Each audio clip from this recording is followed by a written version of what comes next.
आमिर खान के असहिष्णुता पर दिए गए बयान पर बवाल थमने का नाम नहीं ले रहा है। बीजेपी के नेता लगातार आमिर खान के खिलाफ मोर्चा खोले हुए हैं।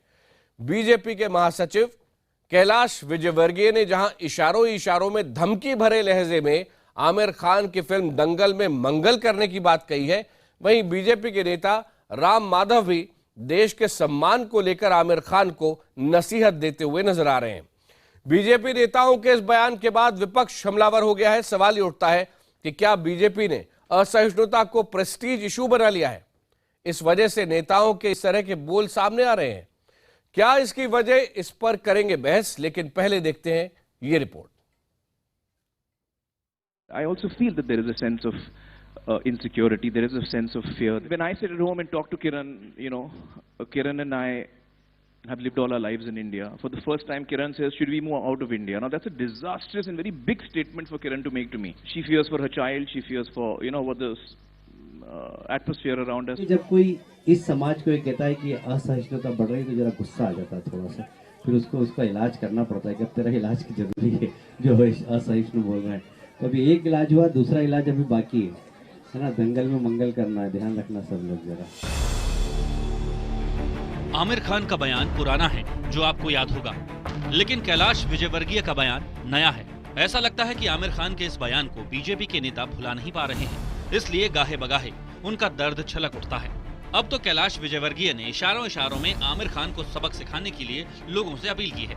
आमिर की आने वाली फिल्म दंगल का जिक्र करते हुए विजयवर्गीय ने कहा कि अभी एक का इलाज हुआ है, दूसरे का बाकी है। उन्होंने कहा कि सब ध्यान रखना, दंगल में मंगल करना है। जब कोई इस समाज को ये कहता है कि असहिष्णुता बढ़ रही है तो जरा गुस्सा आ जाता है थोड़ा सा, फिर उसका इलाज करना पड़ता है कि अब तेरा इलाज की जरूरी है जो असहिष्णु बोल रहे हैं।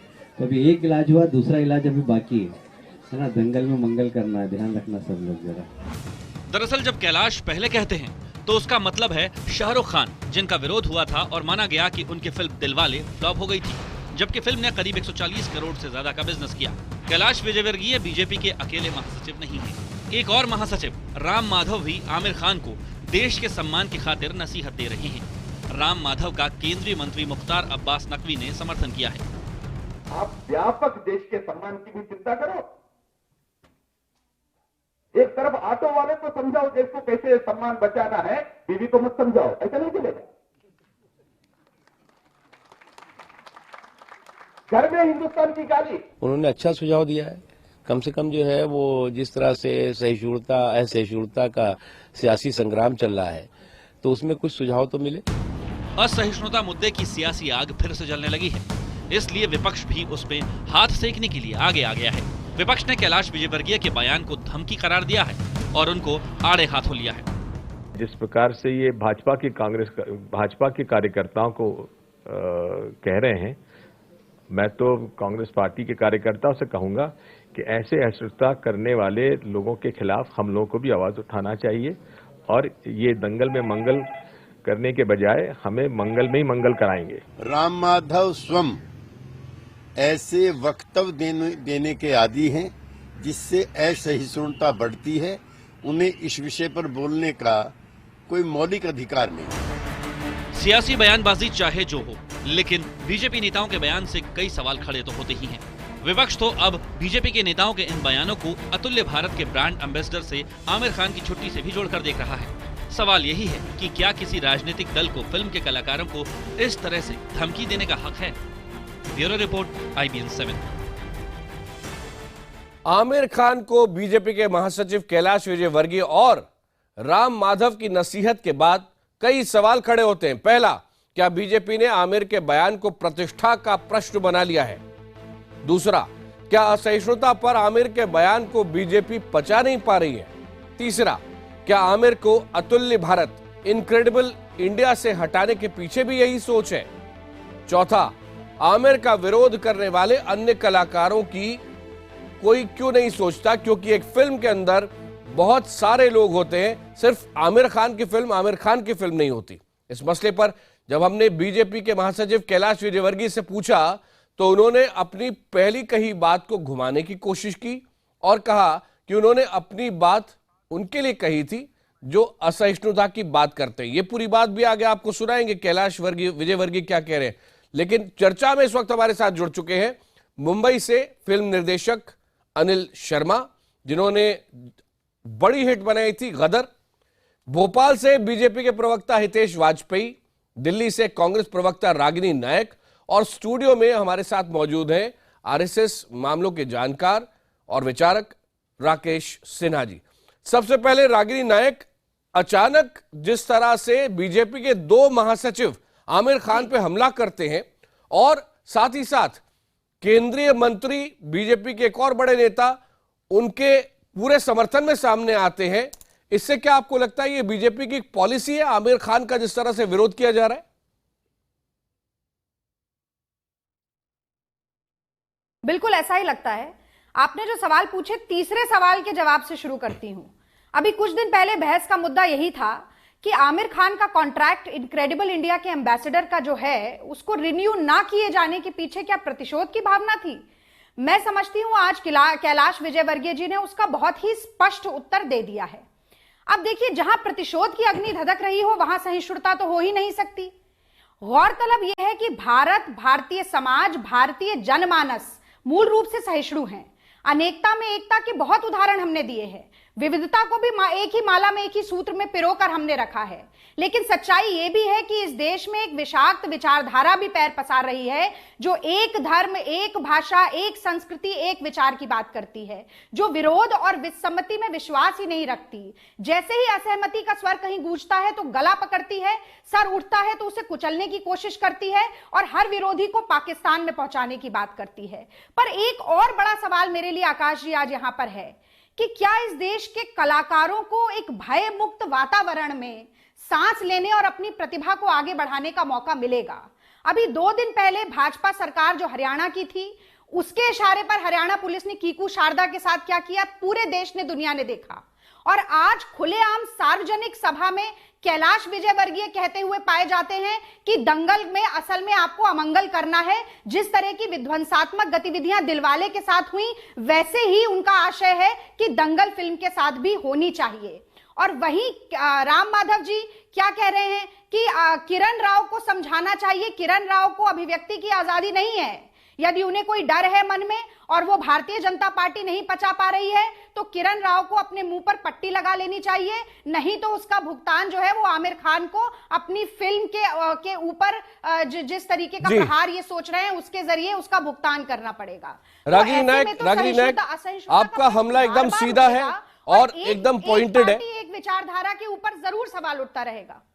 इसके पहले कि मैं आमतौर पर जैसे कि एक पॉलिटिकल पार्टी से दूसरे के पास जाते हैं उसके पास जाऊं, उसके पहले मैं चाहूंगा अनिल शर्मा जी आपसे जानना चाहूंगा कि ऐसे कई कलाकार जो कि बीजेपी की सोच से कई बार सहमति रखते थे, क्या उनके दिमाग में भी सवाल उठने लगे हैं कि जो बीजेपी कर रही है क्या वाकई वो सही है? देखिए, पहली बात तो मैं ये कहना चाहूँगा, मुझे एक बात ये समझ ही नहीं आती कि आमिर खान साहब ने कुछ महीनों पहले एक स्टेटमेंट दिया, उस बात को रोज बात बढ़ा के हम लोग क्यों, कोई चाहे बीजेपी पार्टी हो या कोई भी दूसरी पार्टी हो, क्यों बार बार उस मुद्दे को हम बना रहे हैं और क्यों उस मुद्दे को हम बार बार बढ़ा रहे हैं? देश में बहुत सारे पॉजिटिव मुद्दे हैं, बहुत सारी पॉजिटिव बातें हैं, हमें लगता है हमें चर्चा उन पर करनी चाहिए। पहला तो मेरा ये सोचना है। अब आपके प्रश्न का उत्तर मैं ये देना चाहता हूँ कि ऐसा नहीं है कि देश में जरा भी इंटॉलरेंस, जरा भी असहिष्णुता या टॉलरेंस देश में बहुत ज़्यादा है और ये बात मैं मानता हूँ। और अगर आमिर खान की धर्मपत्नी ने कभी कोई मन की कोई बात कही तो उनको कहने का अधिकार है, ये बात से भी मैं एग्री करता हूँ।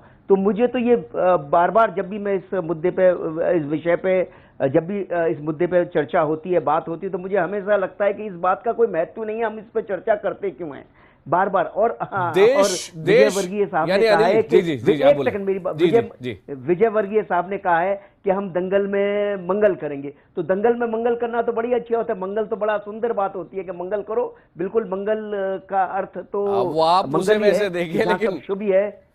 मैं तो वैसे देख रहा हूँ तो एक का काम कर दिया, दूसरे का काम करना, ये भी तो कहा है अनिल जी। अब और दूसरी बात, तीसरी बात मैं ये कहना चाहता हूँ, एक और बात कि फिल्म में आप ये मान के चलना, एक सेकंड मुझे, फिल्म में कोई पॉलिटिकल पार्टी किसी फिल्म को अच्छा कहे, बुरा कहे, किसी के लिए मंगल करे, अमंगल करे, उससे फिल्म के चलने ना चलने पे कोई असर नहीं पड़ता।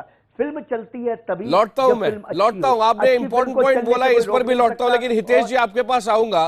जिन प्रदेशों में सबसे ज्यादा विरोध हुआ शाहरुख खान की फिल्म के प्रदर्शन का, उनमें मध्य प्रदेश एक था। कैलाश विजयवर्गीय एक प्रमुख नेता है वहां के, और उनके कुछ करीबियों का नाम भी आया जिनसे कैलाश विजयवर्गीय जी ने उस समय अपने आप को डिस्टेंस कर लिया। लेकिन जिस तरह का बयान उन्होंने दिया है, राम माधव जी ने दिया है, और मुख्तार अब्बास नकवी उसको सपोर्ट कर रहे हैं, इस समय यह बयान देने की जरूरत क्या थी? बिल्कुल आकाश जी, मैं 2-3 बातें बहुत स्पष्ट कर देना चाहता हूं कि कभी भी किसी विषय को लेकर जो काल्पनिक हो, जैसा कि ये भारतीय जनता पार्टी का मानना है कि देश में असहिष्णुता की बहस एक काल्पनिक बहस है जो रचाई जा रही है, तो इस बहस से असहमति या इस पर हम कहते हैं हमारा मत बिल्कुल भिन्न है, हम नहीं मानते कि देश में किसी भी प्रकार की असहिष्णुता है, ये हमारा मत है। तो यदि आमिर जी, उनकी पत्नी या और भी लोगों का यदि ये मत है कि इस देश में असहिष्णुता है, तो ऐसे ही भारतीय जनता पार्टी का स्पष्ट मत है कि देश में असहिष्णुता नहीं है, सहिष्णुता है। और यह सहिष्णुता बरसों से है, हजारों वर्षों से, आज भी और कल भी रहेगी। तो ये बात स्पष्ट है। और यदि ये बात हम कहते हैं तो ये उस बयान के समकक्ष बयान है या विचार है जो सहमति, असहमति और चर्चा और वाद विवाद के दौर से गुजर सकता है। तो मुझे लगता है कि कहीं पर भी किसी भी विषय के ऊपर जो इवॉल्विंग विषय होता है उस पर सहमति असहमति होती है, तो दोनों को समभाव से देखना चाहिए। डिबेट चल रहा है, हितेश जी कह रहे रागिनी सहमत नहीं है, आमिर और उनके मित्रों को देखते हैं, उसी भाव से इस पर जो असहमति है भारतीय जनता पार्टी की देश में सहिष्णुता, उसको भी देखा जाना चाहिए। रागिनी, क्या मामला इतना सिंपल है जिसका धरातल से कोई सरोकार नहीं है और इसे कंटिन्यू करना चाहिए। एक बात धरातल से सरोकार नहीं, और 3 नेता बात कर रहे हैं। पार्लियामेंट तक कांग्रेस को रिजेक्ट किया गया है, इसीलिए उनके वक्तव्य में ज्यादा प्रतिशोध मुझे दिख रहा है, जो उनका राजनीतिक अधिकार भी है। कांग्रेस भारतीय जनता पार्टी का समर्थन करने लगेगी। हितेश जी, आप रागिनी की बात भी सुन लीजिए। ये तो हम उम्मीद भी नहीं करते हैं, तो उनका प्रतिशोध जायज है। जी रागिनी।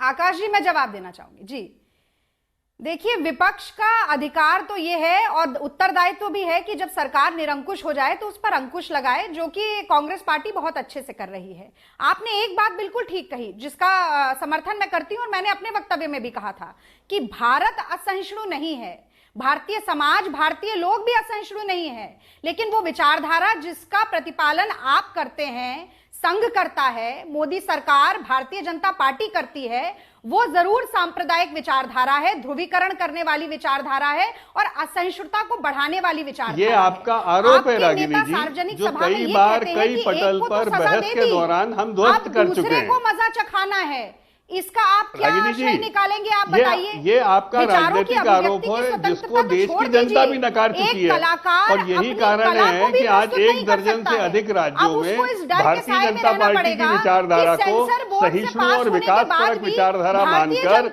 वहां पर हमारी सरकारें प्रत्यक्ष या अप्रत्यक्ष रूप से चल रही हैं, और आप हाशिए पर हैं। ये जो आज कैलाश विजयवर्गीय जी कह रहे हैं, अगर इसके लिए वो माफी नहीं मांगते तो आप सोचिए कि दुनिया में हमारे देश की क्या छवि बनेगी। और इनक्रेडिबल इंडिया का ब्रांड एम्बेसडर बदल देने से कुछ नहीं होगा।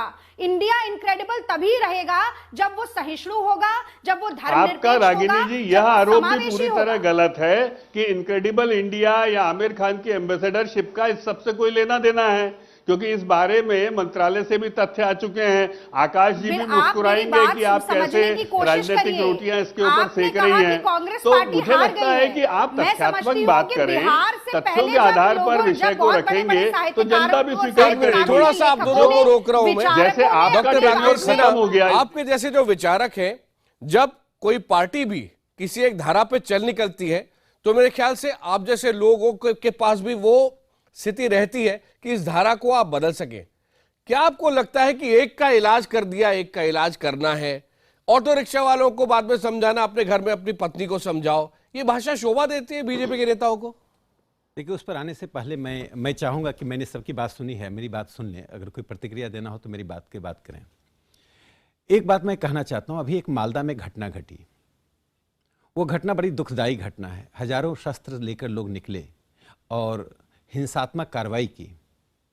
तो मुझे उम्मीद थी कि जिन कलाकारों ने, जिन लेखकों ने, जिन साहित्यकारों ने असहिष्णुता के नाम पर अपना अवार्ड वापस किया था, कम से कम किसी एक का बयान आएगा। मुझे उम्मीद थी कि आमिर खान जैसे लोग सचमुच में मालदा जाकर कहेंगे कि ऐसी असहिष्णुता नहीं होनी चाहिए। तो मुझे लगता कि शायद उन्होंने जो पीछे किया था उसमें कहीं न कहीं कोई दम रहा होगा, कोई तथ्य रहा होगा। जब इस देश में सिलेक्टिव कॉन्शियंस से आप कह रहे हैं, जब इस देश में, मैं इसको पूरा करूं, जब इस देश में दोहरे मापदंड के आधार पर काम होता है, जिसकी शुरुआत कांग्रेस ने की, और दूसरा एक ऐतिहासिक तथ्य दूंगा, इतिहास का मतलब 100 साल पुराना नहीं, 10 साल पुराना तथ्य दूंगा। आकाश जी, आपको मालूम होगा, पत्रकारिता में लंबे समय से हैं, 88-89 में रामनाथ गोयनका नाम के एक शख्स हुआ करते थे। रामनाथ गोयनका का इंडियन एक्सप्रेस अखबार है जो आज भी चल रहा है। उस रामनाथ गोयनका के इंडियन एक्सप्रेस का दोष यही था कि व्यवस्था के ऊपर आलोचनात्मक टिप्पणियां लिखवाते थे। उनके अखबार में पूरी छूट थी। इंडियन एक्सप्रेस को जिस ढंग से बंद कर दिया गया, जिस ढंग से उसके पत्रकारों को प्रताड़ित किया गया था, किसकी सरकार है ये रागिनी जी को बताने की हमें जरूरत नहीं है। इसलिए राजनीतिक असहिष्णुता और सांस्कृतिक असहिष्णुता के जड़ में कौन सी पार्टी है। और तीसरी बात मैं ये बयानों पर कहना चाहता हूं, मैं ये मानता हूं कि राजनीतिक बयान देने में, किसी बात को रखने में, मैं जवाब दूंगी, किसी भी बात को कहने में, चाहे वो दिग्विजय सिंह हो या कोई और नेता हो, जैसे दिग्विजय सिंह ने 26/11 पर आरएसएस पर दोष दे दिया था कि 26/11 की घटना आरएसएस ने करवाया। राजनीतिक फलक पर जो विमर्श हो रहा है, जो विचार व्यक्त किए जा रहे हैं, उसमें विमर्श में एक स्तर का होना, शब्दों का ठीक चयन करना, संदर्भ को देखना और इलेक्ट्रॉनिक मीडिया के सिंड्रोम को समझना, यह आवश्यक हो गया है। और अंतिम बात मैं कांग्रेस पर टिप्पणी कर दूं, अंतिम बात टिप्पणी कर दूं कि यदि वोट बैंक की राजनीति नहीं होती तो इनके पार्टी के नेता, सर्वोच्च नेता सोनिया गांधी बाटला हाउस के ऊपर आंसू नहीं बहाती। देश पर असहिष्णुता हो रहा था, एक आदमी मारा जा रहा था। देखिए, देश पर व्यापक फलक पर देखिए, मोहन चंद शर्मा स्वर्गीय हुए, उनको मारा गया, शहीद हुए, उनको अशोक चक्र दिया गया, उस पर सवाल उनकी पार्टी खड़ा करती है। तो बड़े फलक पर जो इस देश में एक वातावरण तैयार किया गया है, उस वातावरण में विमर्श को भटकाने का काम कांग्रेस पार्टी और उसके समर्थक बुद्धिजीवी कर रहे हैं। रागिनी,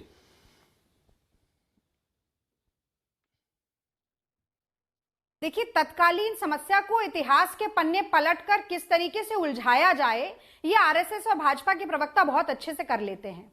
जहां तक मालदा का मसला है, वो निंदनीय है कांग्रेस पार्टी ने ऐसा कहने से। और यही नहीं, मैं तो कहती हूं कि ममता बनर्जी की सरकार को भी कटघरे में खड़े करने से कांग्रेस पार्टी पीछे नहीं रही। लेकिन किसी कलाकार, किसी व्यक्ति, किसी विचारक की संवेदना वहां कौन सा नेता आपका गया इस बात को कहने के लिए? जनता पार्टी निर्धारित करेगी। मैं आपको उदाहरण देती हूं, मुझे बोल लेने दीजिए, मैं उदाहरण देती हूं। अरुंधति रॉय ने 2005 में अपना सम्मान वापस किया, कांग्रेस पार्टी की सरकार थी। और पीछे जाती हूं, 84 के दंगों राहुल के गांधी बाद का एक वक्तव्य बताइए रागिनी जी, जो उन्होंने मालदा पर दिया हो, वहां पर थी। लेकिन एक मिनट आकाश जी, पूरा कर लूं इसको। हमने कभी किसी कलाकार को षड्यंत्रकारी नहीं कहा। हमने कभी ये अधूरा है आपका सारा काम, यही बताना हमारा उद्देश्य है। राहुल गांधी जी, सोनिया जी का एक वक्तव्य बताइए जो मालदा पर दिया हो। की कोशिश नहीं करते, देश जानना चाहता है। बहुत बड़ा सवाल उठकर आता है। रागिनी जी, एक सवाल, आकाश जी, मैं एक सवाल पूछना चाहता हूँ रागिनी जी से, और रागिनी जी से, और फिर जो अनिल शर्मा जी, दोनों से एक सवाल है कि आप एक चीज बता दीजिए, रागिनी जी, आपकी पार्टी का प्रवक्ता, रागिनी जी बता दीजिए। अरे रागिनी जी, सुन तो लीजिए एक सवाल। अगर किसी कंपनी का ब्रांड एम्बेसडर और यह कहता हो कि इस कंपनी का चीज उपयोग करने से स्वास्थ्य खराब हो जाएगा, तो क्या उसको ब्रांड एम्बेसडर रहना चाहिए, या नैतिक आधार पर नहीं रहे, या उसको हटा देना चाहिए? आमिर खान अतुल्य भारत के ब्रांड एम्बेसडर थे, पर्यटन के लिए इनवाइट कर रहे थे, और सार्वजनिक मंच से कह रहे हैं कि भारत असहिष्णु हो गया है। असहिष्णु ही नहीं हो गया है, इतना असहिष्णु हो गया कि इस देश को छोड़कर जाना चाहिए। अपनी पत्नी को, सुन लीजिए, अपनी पत्नी को जिस ढंग से उन्होंने उद्धृत किया, वह पूरे संसार में भारत की छवि, भारत की प्रतिष्ठा पर आंच नहीं तो क्या है? क्या आमिर खान ने भारत के सम्मान को बढ़ाया है? क्या भारत छोड़कर जाना चाहती है? क्या भारत में कौन से पर्यटक आएंगे? जब आमिर खान की पत्नी भारत छोड़कर जाना चाहती है, अरे आप पहले तो दूसरे देश के पर्यटक क्यों आएंगे?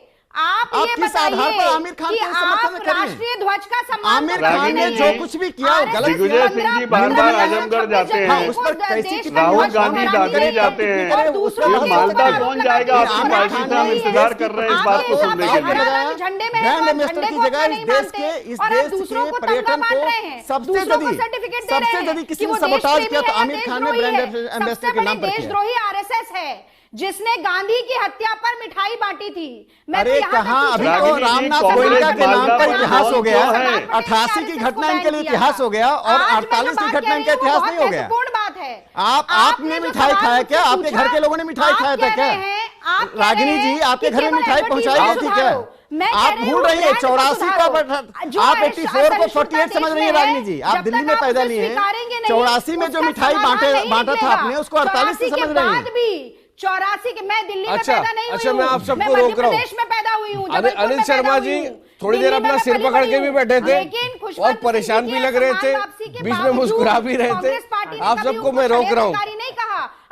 जो राजनेता कह रहे हैं उस पर एक कलाकार अनिल शर्मा जी आप बताएं क्या सोच रहा है और आपका दोनों ही दलों के लिए क्या कहना है कलाकारों की तरफ से? देखिए, मेरा तो ये कहना है कि मुझे तो समझ नहीं आता। मैं जब भी टेलीविजन की बहस पे आता हूं और कांग्रेस और बीजेपी में इसी तरह के लड़ाई झगड़े चालू हो जाते हैं, मुझे तो समझ ही नहीं आता। ये इस देश के दो पहिए हैं, ये आपस में इस तरह से दोनों लड़ते और झगड़ते रहेंगे तो समझ में नहीं आता। अनिल जी माफ करना, मैं मजाक में कह रहा हूं। हालांकि सर जी, आपकी फिल्में नहीं सर, मेरी फिल्में देख के नहीं समझ आए वो आपका अधिकार है, क्योंकि फिल्में देख के 100 करोड़ आदमियों को समझ आए। गंभीर मत लीजिए, लेकिन कभी-कभी ऐसा भी होता है। नहीं, बिल्कुल होता होगा, क्यों नहीं होता होगा, बिल्कुल होता होगा। लेकिन जिस तरह से आप लोग लड़ते हैं, जिस तरह से आप लोग लड़ते हैं, ऐसा तो कार्टून चैनल में भी नहीं होता जिस तरह से आप लोग लड़ते हैं। सृजनात्मकता अनिल जी बात पूरी कीजिए, आखिरी 30 सेकंड आपके लिए। अनिल जी हाँ, मैं यही बोलना चाहता हूं कि मैं जो इतनी देर से ये बहस सुन रहा हूं कि हमने जिस मुद्दे पे आपने बहस शुरू की, उस मुद्दे से हमेशा बहस हटके कांग्रेस और बीजेपी दोनों अपने अपने तरीके से अपनी अपनी राजनीतिक रोटियां सेकने में लग जाते हैं। और मेरा दोनों से अनुरोध है कि ये जो बहस के मंच है, ये मंच आपकी राजनीतिक रोटियां सेकने के मंच नहीं है, बल्कि ये मंच है, मुझे ऐसा लगता है कि पब्लिक को सही हमारा भी आपसे अनुरोध है कि जो फिल्मों का मंच है उसको देश को मजबूत बनाने में उपयोग करिए। आखिरी कमेंट, 20 सेकंड आखिरी कमेंट जल्दी से। अनिल जी आपने बात फिल्मों का मंच है, फिल्में व्यापारिक संस्थान है, मुझे लगता और उसका मंच व्यापारिकता है। अच्छा अनिल जी, मुझे बात अच्छी, फिल्में जो व्यापारिक दो राय नहीं है, व्यापारिक है उसका असर। अनिल जी व्यापार से अनिल जी मैं इतना ही कहना चाहूंगा थोड़ा कि असहिष्णुता का जो एक देश को भी बहस चली थी, किसी जो पूरे देश में माहौल बनाया गया था, संभवतः उस माहौल को बताया जाता है कि माहौल को समाप्त हर करने फिल्म के में लिए यही दिखाया आपको भी जाता है आगे कि आना अच्छाई चाहिए। जीत रही है। आपको भी आगे आना चाहिए। समाप्त हो गया है।